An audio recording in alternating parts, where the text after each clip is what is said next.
حضرت مالک بن دینار رحمت اللہ تعالی علیہ فرماتے ہیں میں حج کرنے گیا تو اس سال نا حج میں بڑا رش ہوا، لاکھوں لوگ آئے، تو میں نے عرض کی مولا سب کا قبول ہوا ہے کہ کوئی رہ بھی گیا ہے؟ تو فرماتے مجھے خواب آئی اور بتایا گیا لاکھوں کا قبول ہو گیا۔ بڑا بے نیاز ہے اللہ، بڑا بے نیاز ہے، بڑا کریم ہے۔ چاہے تو گھر بیٹھے بیٹھے کہے ماں باپ کا چہرہ دیکھ میں تجھے حج کا ثواب دیکھ، ماں باپ کا چہرہ کا سب کا قبول ہوا، ایک ہے محمد بن ہارون بلخی، اس کا نہیں قبول ہوا۔ فرماتے ہیں میں سویرے اٹھا تو میں ڈھونڈنے لگا کہ بلخ کے لوگ، خراسان کے لوگ کہاں ٹھہرے ہوئے ہیں، وہاں علیحدہ علیحدہ ہوتے ہیں نا، یہ پاکستانیوں کی بلڈنگیں، یہ انڈین ہیں، یہ فلان ملک ہیں۔ تو کہتے ہیں میں ڈھونڈتے ڈھونڈتے پہنچا تو میں نے بلخ کے لوگوں کو پا لیا۔ میں نے پوچھا تم میں محمد بن ہارون بلخی کون ہے؟ تو لوگ کہنے لگے وہ تو بڑا نیک آدمی ہے، بڑا پرہیزگار ہے۔ کہتے ہیں میں نے کہا مجھے خواب آئی ہے، حج قبول نہیں ہوا، یہ تعریفیں کر رہے ہیں۔ میں نے کہا کس طرح کا نیک؟ تو لوگ کہنے لگے جی 24واں تو وہ حج کرنے آیا ہے، ساری رات نفل پڑھتا ہے، سارا دن روزہ رکھتا ہے، بہت مالدار تھا پر ہر چیز اللہ کی راہ میں خیرات کر دی۔ فرماتے میں نے کہا وہ کہاں ہے؟ کہنے لگے پہاڑ کے پیچھے خیمہ اس نے لگایا ہے، وہاں اللہ اللہ کر رہا ہے۔ حضرت مالک بن دینار علیہ رحمہ فرماتے میں وہاں پہنچا، مصلی پہ بیٹھا تھا، سلام پھیری، میں نے السلام علیکم کے بعد کہا آپ محمد بن ہارون بلخی ہیں؟ کہنے لگا ہاں۔ آپ مالک بن دینار ہیں؟ میں نے کہا کہ اس نے تو میرا نام بھی جان لیا بغیر بتائے۔ فرماتے ہیں میں نے کہا کہ ہاں میں مالک بن دینار ہوں۔ کہنے لگے کیسے آئے ہو؟ میں نے کہا بس ملنے آیا تھا۔ کہنے لگے نہیں، جس کام آئے ہو وہ بتاؤ۔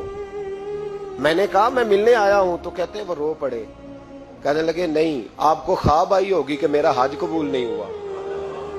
کہتے ہیں میرے رونگٹے کھڑے ہو گئے کہ اسے اتنا بھی پتا ہے کہ میرا حج قبول نہیں ہوا۔ میں نے اس کو کہا کہ تجھے کیسے پتا کہ مجھے خواب آئی ہے؟ کہنے لگا مالک بن دینار مجھے 24 سال ہو گئے، میں اس بے نیاز کے گھر کا طواف کرتا ہوں، میں حجر اسود کے بوسے لیتا ہوں، میں مقام ابراہیم پہ نفل پڑھتا ہوں، میں صفا مروہ کی سعی کرتا ہوں، پر 24 سال بیت گئے۔ جب میں طواف وداع کرنے کے قریب آتا ہوں تو کوئی نہ کوئی اللہ کا ولی آ کے کہتا ہے دوڑ جا تیرا کوئی نہیں قبول ہوا۔ 24 سال۔ مالک بن دینار فرماتے میں اس کے قریب بیٹھ گیا اور اس کے گھٹنے پہ ہاتھ رکھا، میں نے، بندہ بھی معذور تھا، اس کا ایک ہاتھ کٹا ہوا تھا، چہرے پہ عبادت کے نشانات نمایاں تھے، اور میں نے کہا یار پھر تیرا حج قبول کیوں نہیں ہوتا؟ تو کہنے لگا مت پوچھ، تو مجھ سے نفرت کرے گا۔ میں نے کہا نہیں تو بتا۔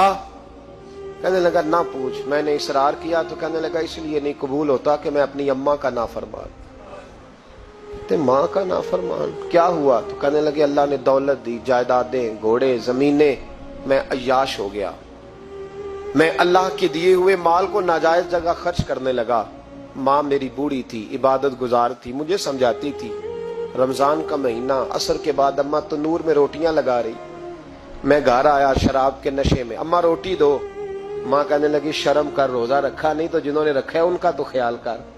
کہتے ہیں یہ لفظ میں نے سنے تو ماں کو ایک تھپڑ دے مارا، اماں جلتے ہوئے تندور میں گر گئی، لوگوں نے مجھے کمرے میں بند کر دیا۔ کہتے ہیں ساری رات میں شور سنتا رہا پر نشے میں پڑا رہا۔ اگلے دن ظہر کے بعد آنکھ تب کھلی جب میری بیوی الماریوں سے کپڑے نکال رہی تھی۔ میں نے کہا کہاں جا رہی ہو؟ کہنے لگی میکے جا رہی ہوں، میں ماں کے قاتل کے ساتھ وقت نہیں گزار سکتی۔ میں نے کہا ماں قتل ہو گئی؟ کہا ہاں، رات 9 مہینے تجھے پیٹ میں رکھنے والی اور چھاتی کا دودھ تیرے گلے میں اتار کے پالنے والی تیرے ہاتھوں قتل ہو گئی۔ کہا کدھر ہے میری ماں کی میت؟ کا دفن کر دیا۔ بتایا کیوں نہیں؟ کہتے مرتے وقت کہہ گئی تھی اسے میرا منہ نہ دکھانا، میرے جنازے کے قریب نہ آئے۔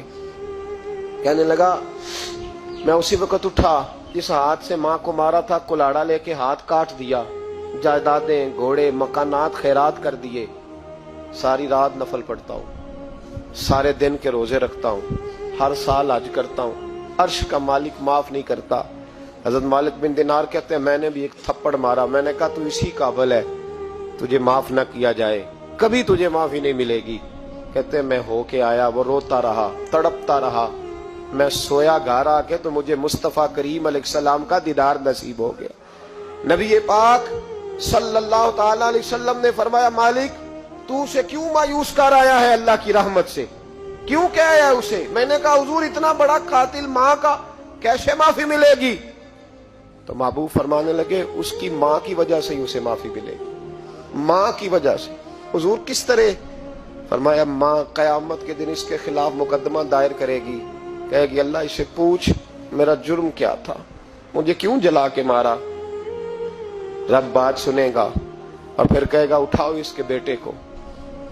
ماں او بچے کی ماں بھیجے نا اب تیرے بیٹے کو سزا دے، کہے گی یا اللہ سخت سزا دے، تو رب کریم فرمائے گا اٹھاؤ اسے جہنم میں لے جاؤ۔